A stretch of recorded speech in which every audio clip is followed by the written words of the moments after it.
السلام عليكم ورحمة الله وبركاته. المتحور الجديد لفيروس كورونا المستجد XCE الآن منتشر بقوة لدى الأفراد.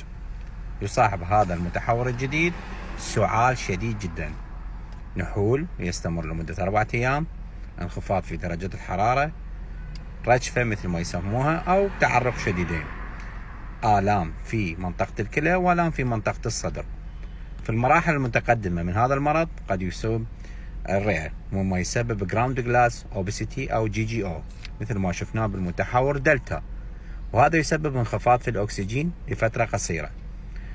البروتوكولات العلاجية من سيفترايكزون وجماعته ما راح يفيد أبدا، أوبر الخبط راح تزيد من تفاقم هذا المتحور الجديد.